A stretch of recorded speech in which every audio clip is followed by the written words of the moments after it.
Zuikaku outlived every other carrier from Pearl Harbor, only to be sent as a decoy at Cape Engaño. She was sacrificed when Japan's naval air power was already broken.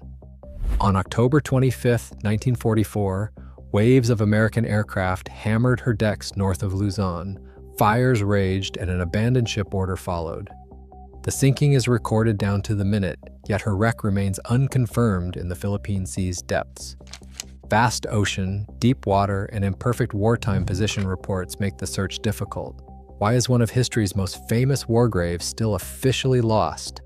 And does the key to finding Zuikaku lie in what really happened during those last hours? The final minutes reconstructed, and what the timeline proves, could point to where the wreck should be. Zuikaku was built as part of the Shokaku class, a design that reflected Japan's ambitions for fast, hard-hitting carrier groups. Measuring 257 meters from bow to stern, she ranked among the largest carriers afloat in 1941.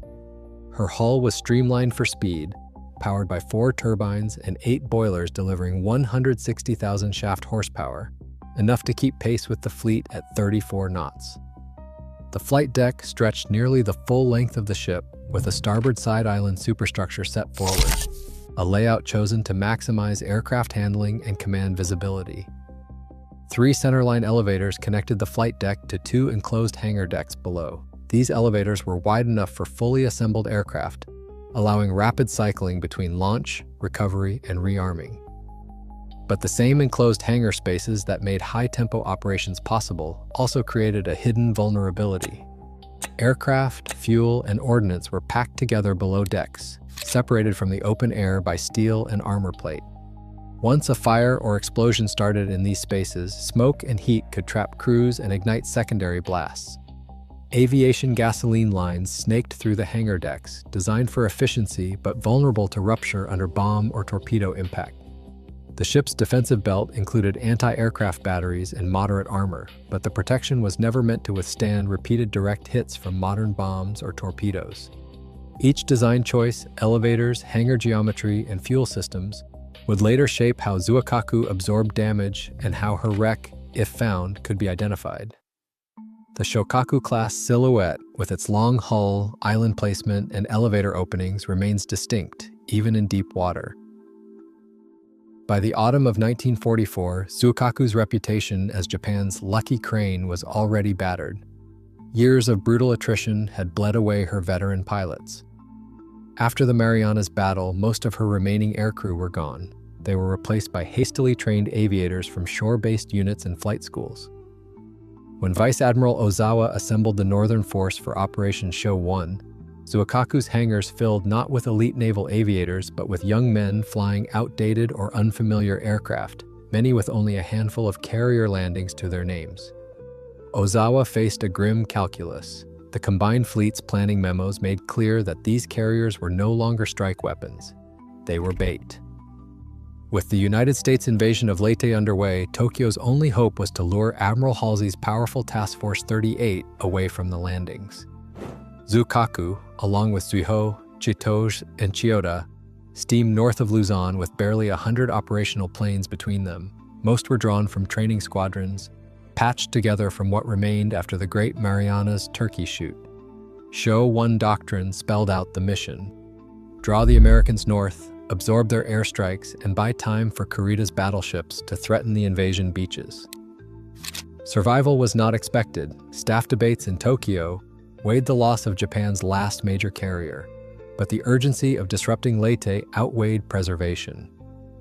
By dawn on October 25, 1944, Zuikaku was positioned at the edge of the Philippine Sea. Her decks were nearly empty, and her fate was tied to a plan that traded steel and lives for a few precious hours of American distraction. At first light on October 25, 1944, Zuikaku's lookouts spotted the distant glint of incoming aircraft. Within minutes, the sky filled with the first wave from Task Force 38, dozens of SB-2C Helldivers and TBM Avengers, escorted by F-6F Hellcats. The initial strike group closed fast, breaking through scattered Japanese defensive fire. At 8:30, bombs punched through the flight deck, erupting into the hangar and sending black smoke billowing skyward. A near miss rocked the island superstructure. Pilots from the USS Intrepid and Enterprise reported direct hits, noting the red Hinomaru on Zuikaku's deck as confirmation. By 10:45, a second wave arrived. Torpedo bombers came in low, braving anti-aircraft bursts to launch Mark 13 torpedoes at the carrier's port side. 2 detonated below the waterline, opening the hull and flooding engine compartments. Above, more bombs struck aft, igniting parked aircraft and rupturing fuel lines. The ship began to list, and communications faltered. The attacks kept coming.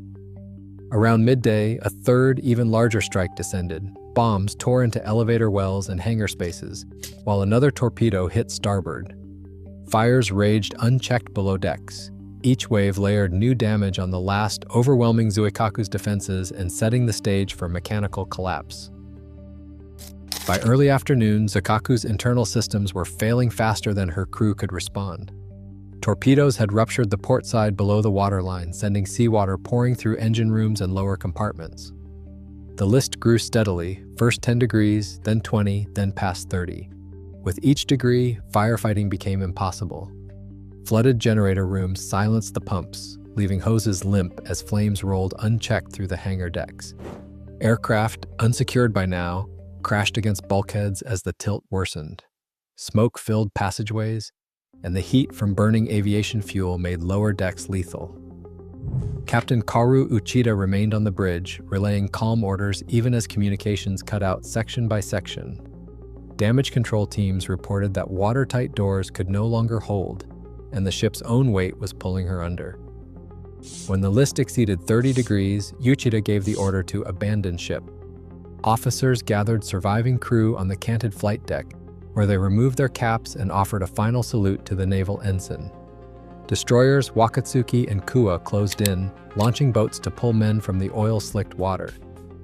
The official abandonment came at 2:10 p.m., with Zuikaku's fate sealed by her own design. Fires, flooding, and the irreversible list tipped her toward the deep. Finding the resting place of Zuikaku is not as simple as plotting a single set of coordinates on a map. Wartime reports disagree by several nautical miles, with U.S. task force, 38 logs, and Japanese destroyer records each citing slightly different positions. The uncertainty around this resting place is immediate. The best estimates place the sinking inside a box roughly 20 by 20 nautical miles north of Luzon, but even that zone covers hundreds of square kilometers of open sea. That broad search area makes targeted work slow and expensive. Precision matters because even a small error multiplies across a vast area. The word to hold here is estimates. The Philippine Sea here drops away sharply. Depths range from 2,000 to over 4,000 meters, far beyond the reach of most commercial salvage equipment. Those depths transform any search into a deep water operation. Navigation during the chaos of battle relied on dead reckoning, not GPS. Smoke, shifting winds, and the confusion of multiple attacks made precise fixes nearly impossible. That loss of precise position is why reports vary. Accounts from survivors mention drifting lifeboats and oil slicks that spread to the horizon, hinting at currents that could scatter debris far from the main hull. Those currents can move lightweight wreckage hundreds of nautical miles over time. Modern search teams face a daunting technical challenge. Multibeam sonar and deep-diving remote-operated vehicles are needed to scan such a vast, rugged seabed. The cost and complexity push many searches into years-long programs. The phrase to remember is search teams. Even then, sonar returns can be ambiguous. Wreckage from other carriers lost in the same battle, or geological features that mimic the shape of a ship, complicate the search and force careful verification. Visual confirmation is the gold standard. For survey planners, every pass of the sonar grid is a test of patience and precision with no guarantee of a clear answer. A confirmed wreck will need unmistakable features, consistent damage, and repeatable survey evidence before the mystery of Zuikaku is finally put to rest. Confirmation of Zuikaku's wreck demands more than a sonar blip or a vague hull outline. Maritime archaeologists require a checklist of class-specific features recorded with precise metadata. The first standard is a multi-beam sonar return that matches the Shokaku class hull, 257 meters long, with the distinctive beam and bow shape. Remotely operated vehicle video must document the starboard island superstructure base even if collapsed in 3 elevator openings set on the center line. The elevator wells should measure approximately 20 by 15 meters, spaced according to original blueprints. Hangar framing, visible as a regular pattern of transverse beams, can confirm the internal layout unique to Shokaku-class carriers. Any surviving flight deck segments should show bomb penetrations and scorched plating, consistent with the attack reports from October 25, 1944. Port-side hull breaches or torpedo holes are essential for matching the documented flooding and list. All imagery must include scale bars, depth readings, and georeference coordinates, ensuring the find can be independently verified. Photogrammetry, a 3-dimensional reconstruction of the wreck, should align with both wartime blueprints and survivor accounts. Only when these criteria are met and the evidence is open for review can the world accept the identification as Zuikaku. Today, Zuikaku's exact resting place remains unconfirmed, hidden beneath thousands of meters of the Philippine Sea. As technology advances, finding her would not just answer a historical mystery, it would honor the final war grave of Japan's original carrier force. Some stories still wait for the seabed to speak.